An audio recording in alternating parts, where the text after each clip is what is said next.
ایک بار جبریل امین نبی صلی اللہ علیہ وسلم کی بارگاہ میں آئے تو حضور نے دیکھا کہ جبریل کچھ پریشان ہے، غم زدہ ہے۔ حضور نے پوچھا جبرائیل کیا معاملہ ہے؟ میں آپ کو غم زدہ دیکھ رہا ہوں، پریشان دیکھ رہا ہوں۔ جبریل عرض کرنے لگے ہے محبوب پاک صلی اللہ علیہ وسلم، میں کل اللہ تعالیٰ کے حکم سے جہنم کا نظارہ کر کے آیا اور اس کو دیکھنے کے بعد مجھ پہ جو غم کے آثار نمودار ہوئے ہیں نا، تو نبی صلی اللہ علیہ وسلم نے فرمایا جبریل ذرا مجھے بھی جہنم کے حالات بتاؤ۔ جبریل کہنے لگے یا رسول اللہ، ان میں سب سے نیچے والا جو درجہ ہوگا اس میں اللہ تعالیٰ منافقین کو رکھے گا، اس سے اوپر والے درجے میں، چھٹے درجے میں اللہ تعالیٰ مشرکین کو رکھے گا۔ پھر کہنے لگے اس سے اوپر 5ویں درجے میں اللہ تعالیٰ سورج اور چاند کی پرستش کرنے والوں کو ڈالیں گے۔ اس کے بعد کہنے لگے یا رسول اللہ، 4تھے درجے میں اللہ تعالیٰ آتش پرستوں کو ڈالے گا، اور 3رے درجے میں اللہ تعالیٰ یہود کو ڈالے گا۔ پھر آقا کریم صلی اللہ علیہ وسلم سے جبریل امین کہنے لگے یا رسول اللہ، 2 درجے میں اللہ تعالیٰ عیسائیوں کو ڈالیں گے۔ یہ کہہ کر جبریل امین خاموش ہو جاتے ہیں۔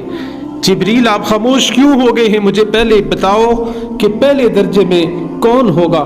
جبریل علیہ السلام عرض کرنے لگے یا رسول اللہ، جہنم کے پہلے درجے کے اندر اللہ تعالیٰ آپ کی امت کے گناہگاروں کو ڈالے گا۔ اللہ اکبر! یہ آواز سنی تو نبی صلی اللہ علیہ وسلم غمزدہ ہوئے، اللہ میری امت کو بھی جہنم میں ڈالے گا؟ حضور بے حد غمگین ہوئے۔ آپ نے اللہ تعالیٰ کے حضور دعائیں کرنے شروع کر دی، دنیا سے بے تعلق ہو گئے۔ حضرت سلیمان فارسی کہتے ہیں 3 دن تک نبی صلی اللہ علیہ وسلم حجرے سے گھر نہ آئے، تو کہتے ہیں کہ اتنی دیر گزری، 3 دن ہوئے، صحابہ کرام سے رہا نہ گیا۔ حضرت ابو بکر صدیق کہتے ہیں میں گیا، سلام دیا، جواب نہ آیا۔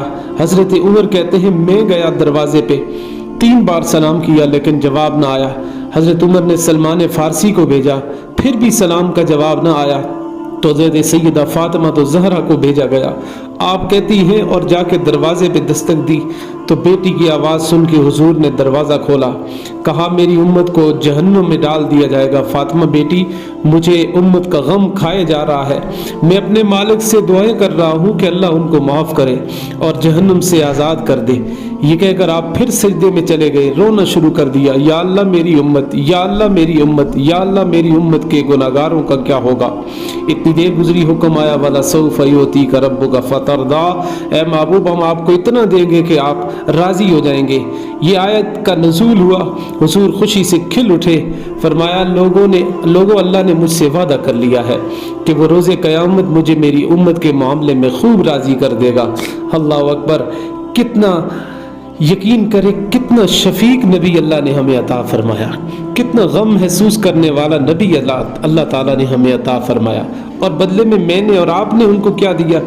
وہ ہمارے لیے یاروں کے اندر، غاروں کے اندر رونے والے، وہ ہمارے لیے عرش کی بلندیوں پہ، سدرۃ المنتہا کی بلندیوں پہ رونے والے، ہمارے لیے دن رات دعائیں کرنے والے، اپنی گناہگار امت کے لیے ہر وقت اللہ کی بارگاہ میں یہ دعا کرنے والے، رب ہب لی امتی، رب ہب لی امتی، رب ہب لی امتی۔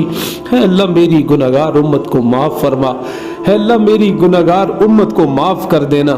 وہ نبیوں میں رحمت لقب پانے والے، مصیبت میں غیروں کے کام آنے والے، وہ اپنے پرائے کا غم کھانے والے، وہ اپنے پرائے کا غم کھانے والے۔ حضرات محترم، کتنا اللہ تعالیٰ نے شفیق نبی مجھے اور آپ کو عطا فرمایا۔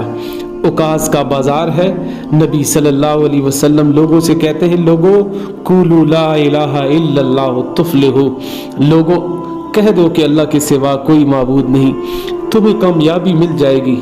وہ لوگ جواب میں پتھر برسانا شروع کر دیتے ہیں، خون سے میرے نبی صلی اللہ علیہ وسلم کے نالین بھر جاتے ہیں۔ ابن جریر طبری لکھتے ہیں کہ اتنا زیادہ خون تھا کہ آس پاس کے لوگوں نے سمجھا کہ شاید اللہ تعالیٰ سے اب شکایت کریں گے، شکوہ کریں گے کہ یا اللہ تیری قوم نے، یا اللہ تیرے لوگوں نے، تیرے بندوں نے میرے ساتھ کیا کیا، تم ان کو ہلاک کر دے۔ لیکن کہتے ہیں جب قریب جا کے سنا گیا تو رب تعالیٰ سے کہہ رہے تھے یا اللہ میرے خون کا بدلہ ان سے نہ لینا، یا اللہ میں نے بھی ان کو معاف کیا ہے، تو بھی ان کو معافیاں عطا فرما، یا اللہ یہ نہیں تو ان کی آنے والی نسل سے کوئی تو ہوگا جو تیرے دین پہ پہرا دے گا، جو تیرے قرآن کے اوپر پہرا دے گا، جو تیرے نام کا چرچا گلی گلی کرے گا۔ اللہ اکبر، ایسے شفیق نبی اللہ نے مجھے اور آپ کو عطا کیے ہیں۔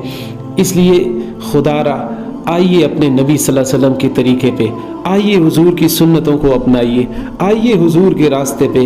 اب بہت ہو چکا، اب حضور ہمارے منتظر ہیں، حضور کی دعائیں ہماری منتظر ہیں، حضور کا مدینہ ہمارا منتظر ہے۔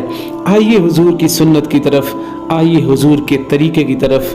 اسی کے اندر دنیا کے اندر بھی کامیابی ہے، اسی کے اندر آخرت کے اندر بھی کامیابی ہے۔ اللہ تعالی ہم سب کو عمل پیرا ہونے کی توفیق عطا فرمائے۔